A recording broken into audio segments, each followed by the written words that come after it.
নমস্কার, এসকেআর online YouTube চ্যানেলে তোমাদের প্রত্যেককে স্বাগত। আশা করি কম বেশি প্রত্যেকেই তোমরা আইসিডিএস ওয়ার্কার এবং হেল্পার এবং সুপারভাইজার পদের জন্য ওয়েট করে আছো এবং তোমরা প্রায় প্রত্যেকেই জানো যে রাজ্যের 36,000 পদে আইসিডিএস ওয়ার্কার এবং হেল্পার নেওয়া হচ্ছে, পাশাপাশি 13,000 পদে সুপারভাইজার নিয়োগ করা হচ্ছে। তো আমি কয়েকদিন আগে ভিডিও করে তোমাদের জানিয়েছি বিষয়টি, যেহেতু আর কয়েকদিনের মধ্যেই আমরা এই পুরো ভ্যাকেন্সিটি দেখতে পারবো প্রত্যেকটা জেলাতেই। তো আজকের এই ভিডিও খুবই ইম্পর্টেন্ট। এই ভিডিওতে আমরা আলোচনা করব পরীক্ষার পুরো সিলেবাস নিয়ে, কোন কোন টপিকগুলো তোমাদের ইম্পর্টেন্ট, কোনগুলো টপিক পড়তে হবে, বাংলা ভাষা রচনার ক্ষেত্রে কোনগুলো পড়বে, কোনগুলো এই বছর পরীক্ষার জন্য ইম্পর্টেন্ট, প্রত্যেকটা বিষয়ে আলোচনা করব। এবং তার আগে একটা গুরুত্বপূর্ণ আপডেট তোমাদের সাথে শেয়ার করতে যাচ্ছি। আমাদের তরফ থেকে একটা ফ্রি ক্লাসের ব্যবস্থা করা হচ্ছে, ফ্রি ব্যাচ, যেখানে যারা আইসিডিএস ওয়ার্কার এবং হেল্পার পদের জন্য প্রিপারেশন নিচ্ছ, তোমরা একদম বিনামূল্যেই আমাদের এখান থেকে অনলাইনের মাধ্যমে ক্লাস করতে পারবে। এর আগে বহু ক্লাস করানো হয়েছে আইসিডিএস নিয়ে আমাদের তরফ থেকে একদম ফ্রিতে, এবং কিছু ব্যাচ ছিল পেড ব্যাচ। 2024-এর জন্য একটি মাত্র ব্যাচ ওপেন করা হবে, যেখানে প্রত্যেকেই তোমরা জয়েন হতে পারো একদম ফ্রিতে, কোনো টাকা পয়সা দেওয়ার প্রয়োজন থাকবে না, একদম ফ্রিতে তোমরা বাড়ি থেকে ক্লাস করতে পারবে। যারা ইচ্ছুক অবশ্যই তোমরা কমেন্ট করে জানাবে নিজের জেলার নাম এবং কোন পদের জন্য তোমরা ইচ্ছুক, অবশ্যই তোমরা কমেন্ট করে জানাতে পারো। তো আজকের ভিডিও খুবই ইম্পর্টেন্ট। যারা পরীক্ষায় বসতে চলছো, পরীক্ষার পুরো সিলেবাস, পাশাপাশি বাংলা ভাষার রচনা, প্রত্যেকটা বিষয় আমি তোমাদের জানাবো। তো ভিডিওটি সম্পূর্ণ দেখার চেষ্টা করো এবং তারপরেই তোমরা কমেন্ট করে জানাবে যারা ক্লাসের জন্য ইচ্ছুক। প্রথমে যে পরীক্ষা হচ্ছে, সেই পরীক্ষায় ন্যূনতম তোমাদের 30 নম্বর তুলতে হবে, মিনিমাম 30+ নাম্বার তুললেই তোমরা পরবর্তী ধাপের জন্য ডাক পাবে, অর্থাৎ ইন্টারভিউর জন্য ডাক পাবে। 30 নাম্বার পেলেই যে তোমরা চাকরি পাবে তার কোনো মানে নেই, শুধুমাত্র কোয়ালিফাই করার জন্য এটা নাম্বার। সর্বশেষ মেরিট লিস্ট বেসিস নিয়োগ করা হবে, যাদের নাম্বার সর্বোচ্চ থাকবে তারাই কিন্তু সুযোগ পাবে। এখানে সিলেকশন প্রসেসটা দেখে নিচ্ছি। এখানে যে সিলেকশন প্রসেস, 2টি ধাপে করানো হবে। প্রথমে রিটেন এক্সাম, অর্থাৎ যারা অ্যাপ্লাই করবে প্রত্যেকেরই একটা লিখিত পরীক্ষা দিতে হচ্ছে, যেখানে 90 নম্বরের এবং ইন্টারভিউ 10 নম্বরের থাকে। এই পরীক্ষাটা খুবই গুরুত্বপূর্ণ পরীক্ষা। এই পরীক্ষায় যে যত ভালো ফল করতে পারবে তার হাতেই তত বেশি সুযোগ থাকবে, এবং মিনিমাম 30 নম্বর তোমাদের তুলতেই হবে পরবর্তী ধাপে যাওয়ার জন্য। তো আশা করি তোমরা বুঝতে পারলে। প্রথমে লিখিত পরীক্ষা, যারা অ্যাপ্লাই করবে প্রত্যেকের এই পরীক্ষা দিতে হচ্ছে, এবং সর্বশেষ ইন্টারভিউ বেসিস নিয়োগ করা হচ্ছে। এই 100-র মধ্যে যাদের নাম্বার সর্বোচ্চ থাকবে তারাই কিন্তু সুযোগ পাবে। এই পরীক্ষার সমস্ত তথ্য দেখে নেব এবং পরীক্ষার সিলেবাস নিয়েও আলোচনা করব। এবং এই পরীক্ষা, যে পরীক্ষা তোমাদের দিতে হচ্ছে, যেখানে 90 নাম্বার থাকছে, 90 নম্বরের পরীক্ষা থাকবে, প্রত্যেকটা প্রশ্নের মান 1 করে থাকবে। 2 ঘন্টা তোমরা পরীক্ষার জন্য সময় পাবে, বাংলা ভাষায় পরীক্ষা দিতে পারবে। 2 ঘন্টা সময় পাবে পরীক্ষার জন্য। এবং কোন কোন বিষয়বস্তুর উপর পরীক্ষা হবে সেটা আমরা স্টেপ বাই স্টেপ দেখে নিচ্ছি। কোন কোন বিষয়বস্তুর উপর পরীক্ষা হচ্ছে আমরা অবশ্যই দেখে নিচ্ছি। বারংবার রিকোয়েস্ট করছি, অবশ্যই তোমরা ভিডিওটা শেষ পর্যন্ত দেখো, খুবই গুরুত্বপূর্ণ ভিডিও যারা এই পরীক্ষায় বসতে চলছো।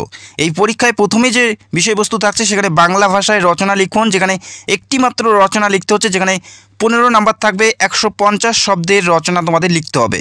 কোন রচনাগুলো ইম্পর্টেন্ট এই বছরের জন্য অবশ্যই আমি আর একটু পরে তোমাদের জানাচ্ছি, যেখানে 15 নাম্বার থাকবে। এরপরে থাকছে ইংরেজি ভাষা থেকে 15টি প্রশ্ন, 15 নাম্বার। সাধারণ জ্ঞান থেকে থাকবে 20টি প্রশ্ন, 20 নাম্বার। জনস্বাস্থ্য, পুষ্টি এবং নারী সংক্রান্ত প্রশ্ন, যেখানে 15 নাম্বার থাকবে। এই বিষয়বস্তুর উপর তোমাদের পরীক্ষা দিতে হচ্ছে। এরপরে থাকবে পাটিগণিত। পাটিগণিত থেকে থাকবে 10টি প্রশ্ন, 20 নাম্বার, অর্থাৎ প্রত্যেকটা প্রশ্নের মান 2 করে থাকবে অঙ্কে। যেখানে 61টি প্রশ্নের পরীক্ষা হবে, যেখানে মোট নাম্বার 90 নাম্বার। 90-এর মধ্যে পরীক্ষা হচ্ছে, যেখানে মিনিমাম তোমাদের 30 নাম্বার তুলতেই হবে। 61টি প্রশ্নের উত্তর দিতে হচ্ছে, যেখানে 90 নাম্বারের পরীক্ষা থাকছে। আশা করি তোমরা বুঝতে পারলে। এই মুহূর্তে দেখে নিচ্ছি রচনা লিখনের ক্ষেত্রে যেগুলো খুবই ইম্পর্টেন্ট এই বছরের জন্য, আশা করি খুবই গুরুত্বপূর্ণ, চাইলে অবশ্যই নোট করে রাখুন। নারীর সামাজিক অবস্থানের সম্পর্কে 150 শব্দের রচনা লিখুন। নারীর শিক্ষার প্রয়োজনীয়তা সম্পর্কে 150 শব্দের রচনা লিখুন। এরপরে কন্যা ভ্রূণ হত্যা। এরপরে থাকছে শিশুশ্রম এবং তার প্রতিকার, খুবই গুরুত্বপূর্ণ এই বছরের জন্য, চাইলে অবশ্যই নোট করে রাখতে পারো। এরপরে থাকছে বালিকা এবং কিশোরীদের শিক্ষা এবং স্বাস্থ্যের গুরুত্ব, এটাও খুবই গুরুত্বপূর্ণ, চাইলে অবশ্যই তোমরা প্রত্যেকটাই নোট করে রাখতে পারো। আশা করি এখান থেকে তোমরা কমন পেয়ে যাবে। আর তোমরা কোন জেলার থেকে ভিডিও দেখছো সেটা অবশ্যই কমেন্ট করে জানাবে। এরপরের যেটা রয়েছে সেটা হচ্ছে জনবিস্ফোরণ, সমাজসেবা। এরপরে থাকছে মানব জীবনে পরিবেশ দূষণ এবং তার প্রভাব, খুবই গুরুত্বপূর্ণ, প্রত্যেকটাই খুবই গুরুত্বপূর্ণ, প্রত্যেকটাই এই বছরের জন্য খুবই গুরুত্বপূর্ণ। এরপরে রয়েছে বাংলার ঋতু বৈচিত্র্য, খুবই গুরুত্বপূর্ণ। এটা বিগত বেশ কিছু পরীক্ষায় বাংলার ঋতু বৈচিত্র্যের সম্পর্কে রচনা এসেছিল। তো এটা খুবই গুরুত্বপূর্ণ, চাইলে অবশ্যই এটা তোমরা পড়তে। এরপরে যে সমস্ত ইম্পর্টেন্ট রচনাগুলো আছে অবশ্যই তোমরা দেখে নাও। পরিবেশ দূষণ, পণপ্রথা, এছাড়াও রক্তদান, মিড ডে মিল, রূপশ্রী প্রকল্প, কন্যাশ্রী প্রকল্প, এছাড়াও রাজ্যে আর যে সমস্ত প্রকল্পগুলো আছে প্রত্যেকটাই তোমাদের ফলো করতে হবে, সেখান থেকে কমন পেতে পারো। এছাড়াও লক্ষ্মীর ভাণ্ডার থেকে তোমাদের প্রশ্ন থাকতে পারে। লক্ষ্মীর ভাণ্ডার সম্পর্কে 150 শব্দের রচনা লিখতে হবে, যেখানে 15 নাম্বার থাকবে। এখান থেকে যদি তোমরা 10 বা 10-এর কাছাকাছি নাম্বার পেয়ে যাও তাহলে কিন্তু স্কোরটা অনেকটাই ভালো যাবে। তো অবশ্যই তোমাদের রচনার দিকে কিন্তু তোমাদের একটা ধ্যান দিতে হবে। তো আশা করি তোমরা বুঝতে পারলে। এরপরে আমরা দেখে নিচ্ছি সাধারণ জ্ঞান থেকে কোনগুলো পড়তে হবে। অবশ্যই তোমরা নোট করে রাখতে পারো, খুবই ইম্পর্টেন্ট এবং খুবই গুরুত্বপূর্ণ এই বছরের জন্য। এরপরে আমরা দেখে নিচ্ছি সাধারণ জ্ঞান, জেনারেল নলেজ থেকে যেগুলো তোমাদের পড়তে হবে বা যেগুলো তোমাদের ফলো করতে হবে, খুবই গুরুত্বপূর্ণ। এবং জানিয়ে রাখি পরীক্ষার প্রশ্নপত্র 8 এবং মাধ্যমিক স্ট্যান্ডার্ডের হবে। 8 এবং মাধ্যমিক লেভেলের প্রশ্ন থাকবে। 8 এবং মাধ্যমিক লেভেলের যে বইগুলো আছে প্রত্যেকটাই তোমাদের ফলো করতে হবে, সেখান থেকেই তোমরা কমন পেয়ে যাবে।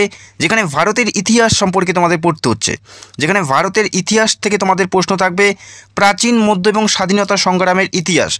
8, 9, 10 লেভেলের যে সমস্ত ইতিহাস বইগুলো আছে প্রত্যেকটাই তোমাদের A to Z ফলো করতে হচ্ছে, সেখান থেকে কমন পেয়ে যাবে। ভূগোল থেকে পড়বে ভারতের ভূগোল এবং পশ্চিমবঙ্গের ভূগোল, নদ নদী, পাহাড় পর্বত, প্রাকৃতিক ভূগোল, সৌরজগৎ সম্পর্কিত প্রশ্ন, বিভিন্ন রাজ্য এবং শহরের সম্পর্কে প্রশ্ন, ভৌগোলিক অবস্থান, এগুলো মেন টপিক এখান থেকেই তোমরা কমন পেয়ে যাবে। একটু মাধ্যমিক লেভেলের বইগুলো ফলো করবে। এরপরে থাকছে সাম্প্রতিক ঘটনা অর্থাৎ কারেন্ট অ্যাফেয়ার্স 2022, 23 এবং 24-এর যে সমস্ত প্রশ্নগুলো আছে সেগুলো ফলো করলেই তোমরা সেখান থেকে কমন পেয়ে যাবে।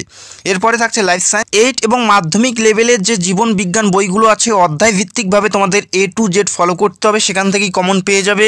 জীবন বিজ্ঞান বইগুলো তোমাদের A to Z ফলো করতে হচ্ছে 8 to মাধ্যমিক লেভেলের। বিভিন্ন রোগ, বিভিন্ন ভিটামিন, বিভিন্ন টপিক ওয়াইজ যেগুলো প্রশ্ন থাকে প্রত্যেকটাই তোমাদের A to Z ফলো করতে হচ্ছে, সেখান থেকে তোমরা কমন পাবে। এরপরে পুষ্টি সম্পর্কিত প্রশ্নগুলো তোমাদের ফলো করতে হচ্ছে, যেমন গর্ভবতী মহিলার সম্পর্কে বিভিন্ন প্রশ্ন তোমাদের ফলো করতে হবে, সেখান থেকে কমন পেয়ে যাবে।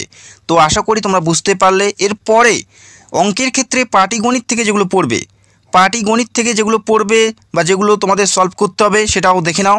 পাটিগণিত থেকে যেগুলো পড়বে অনুপাত, সমানুপাত, দশমিক, ভগ্নাংশ, শতকরা, বয়স সংক্রান্ত প্রশ্ন, লসাগু, গসাগু, সময় এবং দূরত্ব, এগুলো মেন টপিক, এখান থেকেই তোমরা কমন পেয়ে যাবে। প্রত্যেকটা অঙ্কের জন্য 2 নাম্বার করে থাকবে, প্রত্যেকটা অঙ্কের জন্য 2 নাম্বার করে থাকবে।